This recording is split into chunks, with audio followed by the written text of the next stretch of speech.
Joining us now on Houston Sports Talk is John McClain. Not sure if an introduction is necessary, but John's been a reporter for the Chronicle for nearly 4 decades. He's the longtime voice on Sports Radio 610. And John, Anthony and I have been listening to you since the Tom and Jerry show back in the mid-'80s, so it's just an honor to have you with us. It's my pleasure to be on. Thank you very much. Well, let's start with Rick Smith. And I know Texans fans are very familiar with his drafts over the last few years.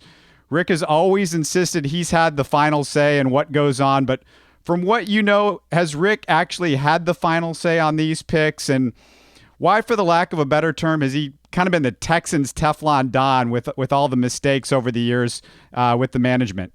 Well, first of all, Rick Smith has never taken a player that a coach didn't want, never cut a player that a coach didn't want to cut.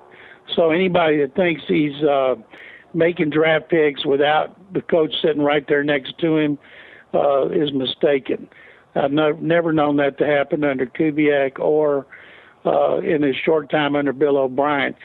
They didn't take a quarterbacks because Bill O'Brien didn't like any of the quarterbacks as much as he liked Jadeveon Clowney with the top pick, and then when they didn't trade for Manziel or trade for Bridgewater, that was because Bill O'Brien didn't want to do it. As far as the salary cap management, when you win and you have Pro Bowl players like they have been, you're going to have a high cap figure. They've only had bad cap 2 years. Almost every team runs into cap issues at one time or another, and they for them to get J.J. Watt done with where they were under, which I thought was brilliant because only 1 year, is Watt can have a big cap figure, and that will be in 2015, and you can convert signing bonus into roster bonus to lower the cap figure. So I remember when they signed these players at the time, I don't remember people going, oh, man, you shouldn't sign Brian Cushing, you shouldn't get enough. There was a question about Schaub the last time, but at the time I always told people, well, who else do you want them to get? So I've never had a problem when they sign guys, and they don't all work out. So they had cap issues there and had to make cuts 2 years in a row that cost them some veteran players. But the fact they lost last year was not because of the salary cap.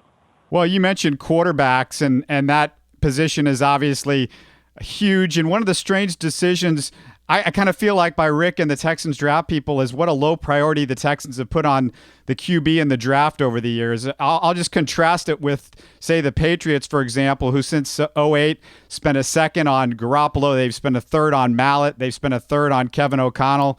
And that's with Brady at quarterback. Meanwhile, the Texans with Schaub only spent a fifth on Yates and a seventh on Alex Brink. And of course, this year, with their backs against the wall, they spent a fourth on Savage. So do you think it's a huge mistake in strategy, especially with the quarterback's value being at an all-time high, that they haven't gone after quarterbacks a little bit more often and a little bit higher in the draft? Look at New England. They wasted O'Connell. They wasted Mallett.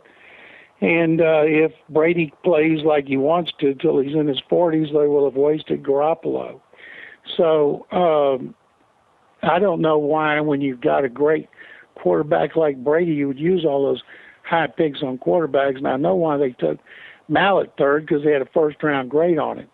And, of course, they traded him for a 7 because the guy couldn't play up there. When you got Matt Schaub, and as far as having somebody to take his place, I haven't thought about it till last year. I never thought that it was a big issue. They always had one's better offenses. You win the division 2 years in a row. You win playoff games 2 years in a row. And Schaub, when he was healthy, played well until last year. And then O'Brien knew Fitzpatrick was a bridge to somebody else, probably first-round pick in 2015. So, they invested Carr. That didn't work out. They gave 2 twos for Schaub, and he was the quarterback through last season and only had one bad season when he lost his confidence and they got rid of him. John, we characterize head coach Bill O'Brien as being from the Bill Belichick school, and I suppose that carries with it certain expectations, but what are your overall impressions of O'Brien so far, how different he is from Kubiak, and anything about O'Brien that has surprised you? First of all, he says he spent more time with George O'Leary than he did Bill Belichick. And then he spent some time. He was very impressed when he spent time with Ralph Friedgen as an assistant, then when Ralph was the head coach. So O'Brien always said he liked to take a little of all of them and then be his own guy. Like when he's doing interviews, he's nothing like Belichick. You know, O'Brien can make people laugh, and he can have some good lines, even his one word like no. Because of his facial expression and body language, you know exactly what he means. And so I've thought on that part that he's been a good interview. I watched him when he coaches. He's hands-on. He's very, very vocal, gets in the huddle. Gary used to like to stand in the secondary. If he saw something he didn't like, he would scream and cuss and yell at them in practice. He didn't like to embarrass players on game days. Eric Winston used to tell me that the players had so much respect for Kubiak. They didn't want him to call them out when they were watching the film together, and when it came time to show a play where you'd screwed up, they just kind of would slink down in their seat. You know, it's kind of hard to slink when you're 6'7" and 315, and because they didn't want him to do it. And O'Brien is a guy who would coach every position. He keeps in touch with what the defense is doing, what the special team's doing, like most coaches. Every head coach that I've covered, and he's the 10th here, O'Brien is, they all come in wanting to do everything. When it's their first time to be a head coach, they want to have their hands in everything, and then they learn to delegate. Their first coaching staff is usually their worst staff, and the ones that figure that out, and the ones that learn to delegate, and the ones that learn the playbook is too big. You don't need to show everybody how smart you are, learn how to reduce it to fit what the players can handle. Those are the guys that go on to have the most success. Now, a lot of them have to get fired. Bill Belichick was a terrible head coach at Cleveland. He made the playoffs one time in 5 years, and when he was fired, everybody thought that guy would never be a head coach again. Marv Levy, horrible at Kansas City. You know, there have been a lot of coaches. Mike Shanahan fired at Oakland. There's a lot of coaches that get fired the first time and come back, and they're better the second time around. O'Brien's going to be here a while. You know, he's demonstrative. He's animated. He calls the plays. I'm guessing probably in the future George Godsey will call the plays, and he's learning. You know, new coaches make mistakes just like players. The key is, do they learn from those mistakes? Do they repeat those mistakes? And the ones that learn and don't repeat them are the ones that have the best chance to be successful. O'Brien's a very intelligent guy. You know, you got to be to go to an Ivy League school, and he's smart. He's a workaholic. He knows both sides of the ball. And the key is, once this season's over, what changes will he make on his staff? Not just firing and hiring, but will he give up the play calling to Godsey? You know, will he give Godsey the title of offensive coordinator? I think he's doing Godsey like Belichick did him. Bring him in as position coach. You give him the authority of a coordinator, but make him earn that title. So Bob McNair is the second most patient owner in the NFL to Mike Brown. So I suspect Bill O'Brien is going to be around here a long time.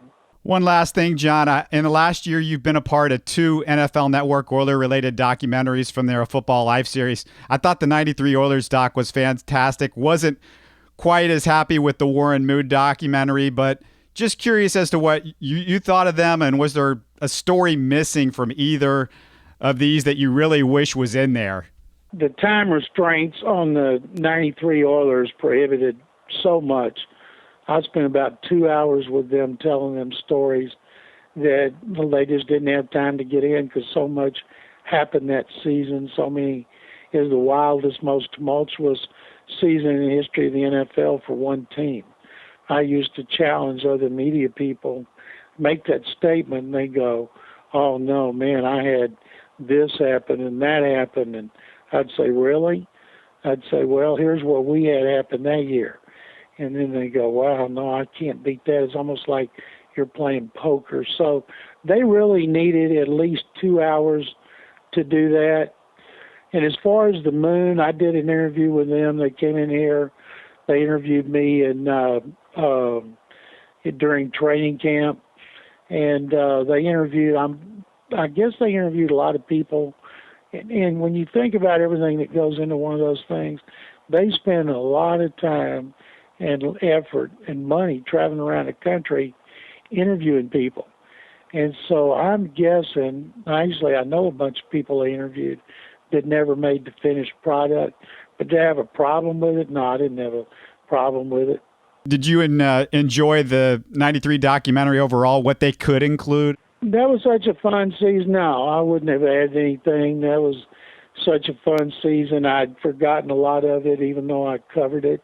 And what I mainly liked was seeing people now being interviewed about then, about their memories of it, to see if it was the same as mine. And I learned some things I wish that I had known back then. I would have written about it, that popped up there, and I thought, damn, I wish I'd have known that. And also, I remember how, from watching that documentary, how the offensive linemen still were angry at David Williams for not coming to New England and playing the game after they had a plane ready after his baby was born. So he still could have got on the plane and come to New England and played the game. But they won it. That was the game Warren Moon was benched and had to play when Cody Carlson got hurt, and Bob Young, the offensive line coach.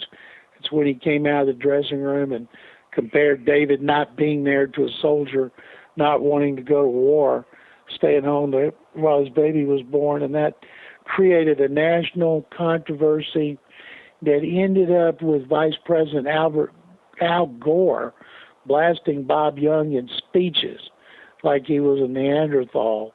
And that was a fun season for two reasons. They won, and you had controversy every day.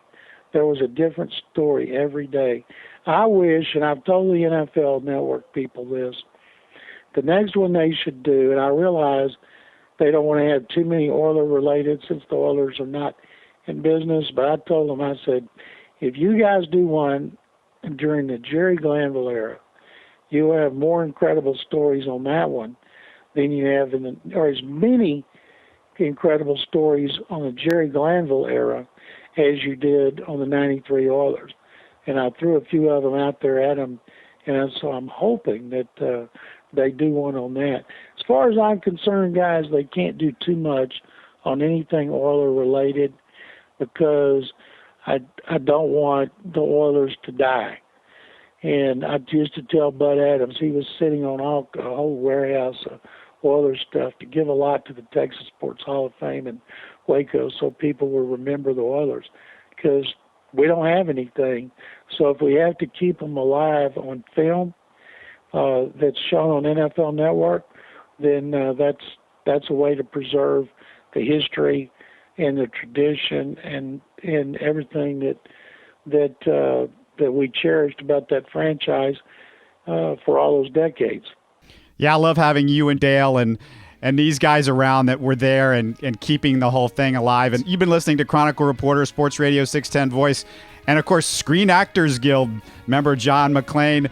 He was a multimedia journalist before it was the cool thing to do. And John, it was just a real pleasure to have you on the show. People can see your stuff, of course, on cron.com and follow you on Twitter at McClain_on_NFL. And what can I say? Sick 'em Bears, John. Thanks a lot.